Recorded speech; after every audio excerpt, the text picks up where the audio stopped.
Peace and blessings, family. It's me, Coach 67 Sports TV. Shout out to the awesome and amazing LDBC Lions Den Broadcasting Community. Shout out to Anthony O'Neill and the Impact Creative Society. Last but definitely not least, shout out to the greatest university in the world, the Southern University, home of the mighty Jaguars. After, first of all, happy Labor Day to everyone out there. Hopefully you enjoyed and are enjoying your Labor Day. After Southern University's disappointing performance Saturday night against McNeese State, a couple people asked me, Coach, from a coaching perspective, what would you do differently than Coach Terrence Graves and his coaching staff? What adjustments do you think they should make? Well, first of all, from a coach's perspective, one thing that I know aggravates a lot of coaches is, everybody being Monday morning quarterbacks, because it's easy to kind of sit back and say, hey, you should do this, you should do that, should have did this better, should have did that better, so on and so forth. So I understand from a coach's perspective, when you lose a tough game, how, people kind of come out the woodworks and analyze and criticize and overanalyze and over-criticize what you do. However, that comes with the territory, the whom much is given, much is expected. And Coach Graves should have known, when you come to Southern University, we expect excellence.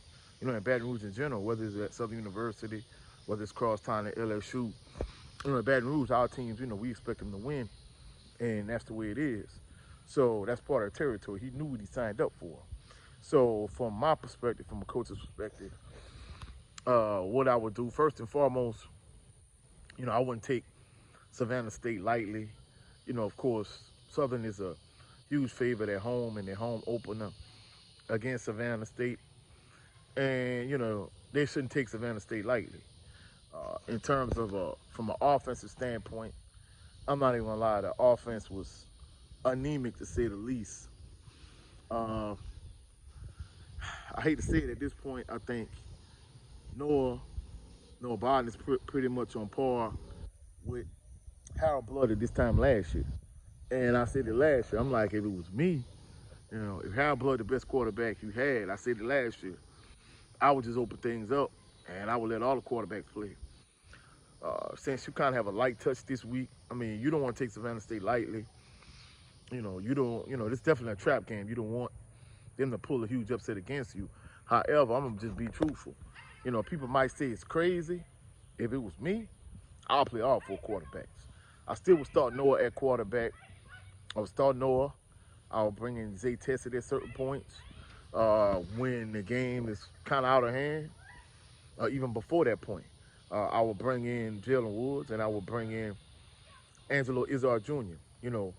For the exception of Noah, all other three quarterbacks are redshirt freshmen. So to be truthful, at some point you might lose, with today's day and age of being a wild, wild west and the transfer portal and everything, quarterbacks and just players in general, they're not sitting, they're not waiting their turn, they want to play now. So I would play all four quarterbacks and just, let them get live action. And, going into the Jackson State game the following week, I will see which of the three quarterbacks that I will want to start. That's just my personal opinion. So I will see which of the four quarterbacks I will want to start. And I'm going to be honest with you, if Noah not going to get the job done, you just might as well go with some of your young guns, especially if you think you're going to be terrible and be bad offensively, and you're going to rely heavily on your defense like you did last year. You just might as well go with the young guns and groom them and get them ready for down the line, especially if you think you're going to be a bad team this season. And truthfully speaking, from what I saw Saturday, I'm not hopeful or optimistic based on what I saw. So I will play all four quarterbacks. And in terms of my strategy, I will implement. I wouldn't even try to implement it this week against Savannah State. I would just, what they did last week against McNeese, really go out of their way to try to establish the running game. I would do that. They moved the pocket a lot. And the issue I had with Noah from a quarterbacking perspective, instead of him taking smart risk, smart chances, smart opportunities. The one huge risk he took, it was a stupid one because he had a wide receiver open in the flats. I'm not saying that individual would have got the first down, but at least you wouldn't have turned the ball over.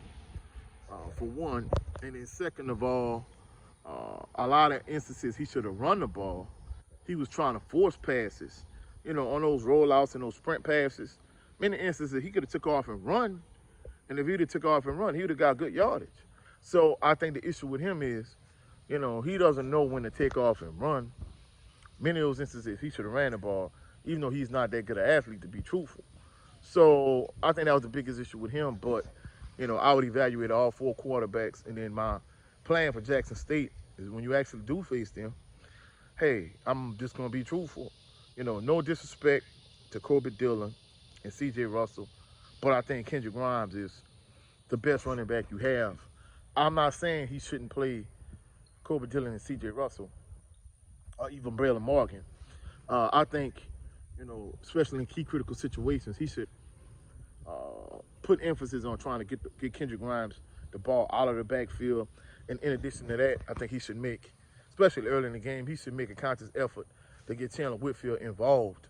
I mean, don't get me wrong, he got some touches on Saturday, but I don't think they made a real effort to get him the ball. And Quay Davis also. I mean, don't get me wrong, I'm not slighting Tyler Kirkwood or Darren Morris because Southern has a good receiving core. It's not as good as it was last year this time, but even with that being said, I think more than anything, just like last year, I don't think they're getting the ball to their playmakers. Last year, they didn't do a good enough job getting the ball to August Petrie III and Cassius Allen and Jalen Howard and Chandler Whitfield last year. And this year, they're not doing a good enough job getting the ball to Chandler Whitfield and Kendrick Grimes and Quay Davis. And I think they should do a better job of getting those guys the ball because in my opinion, they're the best playmakers you have on your team. And, when you're struggling offensively like that, I think you just got to keep it simple. You got to get the ball to your playmakers. I mean, don't get me wrong. I know they really want to establish the run. They want to pound the rock and run the ball, but you got to get your playmakers involved. And that's just my opinion. That's it for this video. If you found any value in the video, like the video, share the video, comment in the comment section, subscribe to the channel. Also click the notification bell so you can be alerted anytime I post any new videos. Also, go check out my brother, 7A Sports TV, the General. Check out his channel. A lot of my LDBC brethren, I have their channels posted in the post section, the community section of my channel.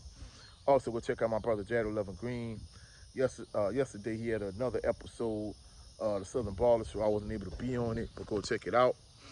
Also check out my brother Brent Fox with his channel. On this channel, he has a show called It's Just Me starring Brent Fox. He also does a 20x20 series for our LDBC family members that's in the boxing. Also, go check out my brother Cadillac Red Supreme Beast Boxing Talk. Go check out both his channels, Supreme Beast Boxing Talk and Supreme Beast After Hours. I was on, we did 3 episodes of the Coach's Show, Coach's Playbook, the first 2 also with the brother 503 Lion and the Usual Suspects. So, go check out, all the brethren, whether it's Jared 11 Green, Brent Fox, 7A Sports TV, Supreme Beast Boxing Talk. Go check out all my LDBC brethren. Also check out the Louisiana All-American Sports Network. We're going to be partnering up this season. We're going to do a lot of work together. So go check out these content creators I like. Catch y'all on the rebound. Hopefully y'all enjoying y'all Labor Day today. Catch y'all on the rebound. Peace and blessings.